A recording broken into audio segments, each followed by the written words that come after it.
सभी को अपने स्वागत है लाइव स्टडी लाइफ टाइम पर। और आज हम देखने जा रहे हैं बीएड पार्ट फर्स्ट ईयर के विद्यार्थियों के लिए बाल्यावस्था एवं विकास प्रक्रिया से बनने वाले महत्वपूर्ण प्रश्न जो कि आपकी आगामी परीक्षा 2023 के लिए मोस्ट इम्पोर्टेंट होने वाले हैं, या फिर आप इसे कह सकते हैं एक मॉडल पेपर आपकी आगामी परीक्षा बोर्ड एग्जाम 2023 के लिए। ये सभी प्रश्न महत्वपूर्ण हैं और सभी प्रश्न आपकी हर इकाई में से दो प्रकार के प्रश्न जैसे कि लघुरात्मक और निबंधात्मक दोनों प्रकार के प्रश्नों को इसके अंदर समावेशित किया गया है। तो चलिए शुरू करते हैं बिना किसी देरी के। शुरू करने से पहले अगर आप हमारे चैनल पर नए हैं तो चैनल को सब्सक्राइब कर लें, वीडियो को शेयर करें और लाइक करें बीएड से रिलेटेड और मॉडल पेपर के लिए। देखिए सबसे पहला जो हमारी इकाई फर्स्ट आती है उससे बनने वाले लघुरात्मक प्रश्न हम देखेंगे। सबसे पहले इकाई फर्स्ट से जो आपके लघुरात्मक प्रश्न बन सकते हैं तो देखिए वो कौन कौन से हैं। पहला आता है आपका शिक्षा मनोविज्ञान को परिभाषित कीजिए एवं शिक्षा मनोविज्ञान तथा मनोविज्ञान में अंतर स्पष्ट कीजिए। महत्वपूर्ण प्रश्न है सभी प्रश्न, इनमें वह प्रश्नों को समावेशित किया गया जो कि आपकी गत परीक्षा में पूछे जा चुके हैं तथा आगामी परीक्षा 2023 में पूछे जा सकते हैं। इस प्रकार के प्रश्नों को इसके अंदर समावेशित किया गया है। पिछले साल के 5 पेपर के आधार पर इस मॉडल पेपर को बनाया गया है, इसलिए सभी प्रश्न महत्वपूर्ण है, इनको अवश्य परीक्षा में जाने से पहले पढ़ के जाइएगा। अगला प्रश्न आता है हमारा व्यक्ति अध्ययन विधि का मूल्यांकन कीजिए। 2 प्रश्न है आपके लघुरात्मक और दोनों ही महत्वपूर्ण है। अब हम देखेंगे निबंधात्मक प्रश्न जो कि आपकी फर्स्ट इकाई से निबंधात्मक प्रश्न कौन कौन से बन सकते हैं। पहला है मनोविज्ञान का अर्थ बताते हुए मनोविज्ञान की विभिन्न शाखाओं का वर्णन कीजिए। मनोविज्ञान के बारे में आपको डिटेल से थोड़ा बहुत याद होना चाहिए कि आप 4 से 5 पन्ने भर सकते हैं, क्योंकि मनोविज्ञान से रिलेटेड एक क्वेश्चन पक्का आएगा। अगला प्रश्न देखिए शिक्षा मनोविज्ञान का अर्थ स्पष्ट कीजिए एवं नवीन समय में शिक्षा मनोविज्ञान के शैक्षणिक अनुप्रयोगों को समझाइए। ये प्रश्न भी महत्वपूर्ण है। अगला प्रश्न देखिए मनोविज्ञान को परिभाषित कीजिए, मनोविज्ञान एवं शिक्षा के संबंध में चर्चा कीजिए। तीनों ही प्रश्न आपके मनोविज्ञान से संबंधित है और तीनों ही मोस्ट इंपोर्टेंट है आपकी आगामी परीक्षा के लिए। इकाई फर्स्ट में से जो तीनों प्रश्न है ये तीनों प्रश्न अति महत्वपूर्ण है, इन्हें अवश्य परीक्षा में जाने से पहले पढ़ लीजिएगा। अगला प्रश्न देखते हैं हम इकाई सेकंड से। सबसे पहले देखेंगे लघुरात्मक प्रश्न कौन कौन से आपके बन सकते हैं। लघुरात्मक में जो प्रश्न आपके बन सकते हैं जिनमें पहला प्रश्न आता है हमारा अभिवृद्धि एवं विकास का अर्थ अंतर स्पष्ट कीजिए। अच्छा प्रश्न है, अभिवृद्धि से संबंधित आपका एक प्रश्न अवश्य पूछ जाएगा। अगला प्रश्न आता है हमारा संज्ञानात्मक विकास को प्रभावित करने वाले कारकों की विवेचना कीजिए। ये प्रश्न भी अच्छा है और मोस्ट इंपोर्टेंट है। अगला देखिए कोहलबर्ग द्वारा नैतिक चिंतन की कौन कौन सी अवस्थाएं दी गई। वैसे प्रश्न गत परीक्षा में पूछा जा चुका है, इसलिए आगामी परीक्षा में पूछा जा सकता है, इसलिए यह प्रश्न भी महत्वपूर्ण है। अगला प्रश्न है परिपक्वता से आप क्या समझते हैं और गैसल द्वारा दी गई परिपक्वता संबंधी विचार स्पष्ट कीजिए। आपको और कुछ नहीं तो परिपक्वता के बारे में अच्छे से याद कर लेना है कि परिपक्वता क्या है, इसके बारे में कम से कम एक पन्ने की डिटेल आपको याद होनी चाहिए। एक अभिवृद्धि, ये 2 टॉपिक्स हैं जो कि आपको अच्छे से पढ़ के जाना है, ठीक है, अभिवृद्धि और परिपक्वता। आगे देखिए आगे आता है हमारे निबंधात्मक प्रश्न जो कि आपके बन सकते हैं मोस्ट मोस्ट, जिनमें पहला प्रश्न याद है हमारा अभिवृद्धि और विकास में अंतर स्पष्ट कीजिए। यानी एक प्रश्न आपका निबंधात्मक प्रश्न अवश्य बनेगा अभिवृद्धि से। अगला प्रश्न देखिए संज्ञानात्मक विकास से आप क्या समझते हैं और पियाजे के सिद्धांत की विवेचना कीजिए। बात एक ही आपको संज्ञानात्मक विकास जब आप पढ़ेंगे तो उसमें पियाजे के द्वारा दिए गए सिद्धांत को भी आप अच्छे से पढ़ना पड़ेगा। अगला देखिए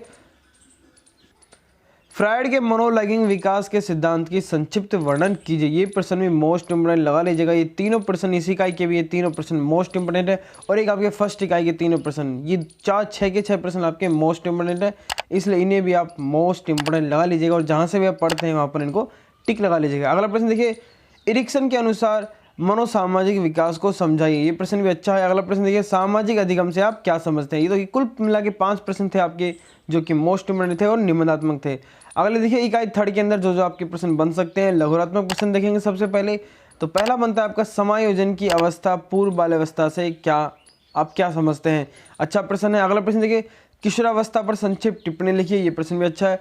अंतर्मुखी एवं बहुमुखी व्यक्तित्व पर संक्षिप्त टिप्पणी लिखिए। ये वैसे तो प्रश्न ज़्यादा इंपॉर्टेंट नहीं है लेकिन फिर भी आगे परीक्षा में पूछा जा सकता है, इसलिए इसको भी एक बार जरूर देखा जाएगा। अगला प्रश्न देखिए निबंधात्मक प्रश्न आते हैं। अगला प्रश्न है हमारा निबंधात्मक प्रश्न बाल्यावस्था से आप क्या समझते हैं, बाल्यावस्था की प्रमुख विशेषताओं का लिखिए। अगला प्रश्न है बाल अवस्था से आप क्या समझते हैं, बालक के विकास पर परिवार विद्यालय पूर्व से एक समुदाय के प्रभाव को समझाइए। ये प्रश्न मोस्ट लगा लीजिएगा आप, सेकंड वाला इस प्रश्न को मोस्ट में लगा लीजिएगा। अगला देखिए व्यक्तित्व क्या है, अच्छा प्रश्न है, ये आपके अति लघुरात्मक में भी बन सकता है। अगला प्रश्न देखिए व्यक्तिगत भिन्नता को स्पष्ट कीजिए, ये प्रश्न भी अच्छा है। अगला प्रश्न देखिए, तनाव को परिभाषित कीजिए, किशोरों के व्यक्तित्व के विरोध संदर्भ में अनुकरण व्यूह रचनाओं का वर्णन कीजिए, ये प्रश्न भी आपको मोस्ट इंपोर्टेंट लगा लेना है। और एक व्यक्तिगत विभिन्नता, इनको भी आप मोस्ट लगा लीजिएगा। वैसे तो सभी प्रश्न मोस्ट इंपोर्टेंट है, इसलिए आपको सभी प्रश्नों को परीक्षा में जाने से पहले एक बार देख के अवश्य जाना है। अगला प्रश्न देखिए, इकाई 4, अगर आप पास होना चाहते हैं तो बस यह प्रश्न पढ़ जाइएगा, आप पास हो जाएंगे। अगला चौथी इकाई आती है आपकी, जिसमें लघुरात्मक प्रश्न आपके बनते हैं। अभिप्रेरणा का अर्थ समझाइए।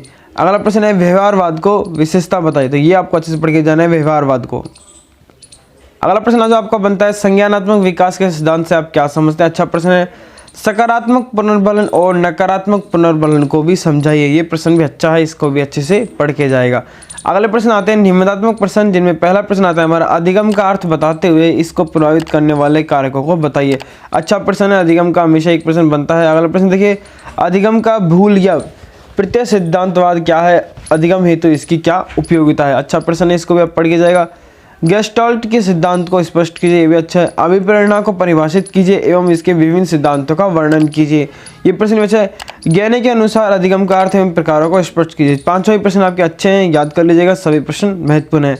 अंतिम इकाई आती है आपकी 5वीं, और जिसके पहले प्रश्न आते हैं हमारे लघुरात्मक प्रश्न, जिनमें पहला प्रश्न आपका बुद्धि क्या है, बुद्धि के प्रकारों का वर्णन कीजिए। गत परीक्षा में प्रश्न पूछा जा चुका है, इसलिए महत्वपूर्ण है।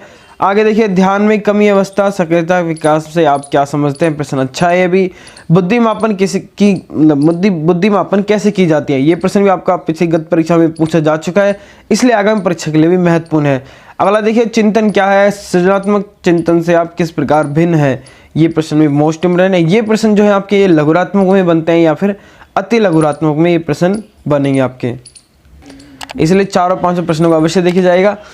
आगे आते हैं हमारे 5वीं इकाई से जो आपके निबंधात्मक प्रश्न कौन कौन से बन सकते हैं। देखिए, पहला प्रश्न है, बुद्धि परीक्षण से आप क्या समझते हैं, बुद्धि के व्यक्तिगत एवं सामूहिक परीक्षणों की विवेचना कीजिए, बुद्धि से रिलेटेड एक प्रश्न आपका अवश्य बन सकता है, इसलिए इस प्रश्न को।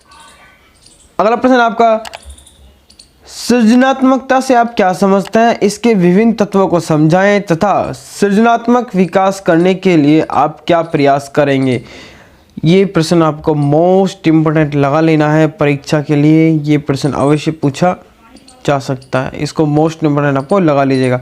अगला प्रश्न देखिए, सामाजिकरण से आपका क्या अभिप्राय है, अच्छा प्रश्न है। ये भी सभी प्रश्न निबंधात्मक हैं, ये इस बात को आपको महत्वपूर्ण याद रखना है, ये दो लाइन के उत्तर नहीं, इनके निबंधात्मक प्रश्न आपको अच्छे से याद करके जाने हैं।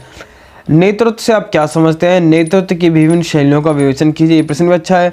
मानसिक स्वास्थ्य से आप क्या समझते हैं, हाँ वैसे ज़्यादा इंपॉर्टेंट नहीं है, लेकिन हाँ पूछा जा सकता है, इसलिए इसे भी समावेशित करना जरूरी था। अगला प्रश्न देखिए,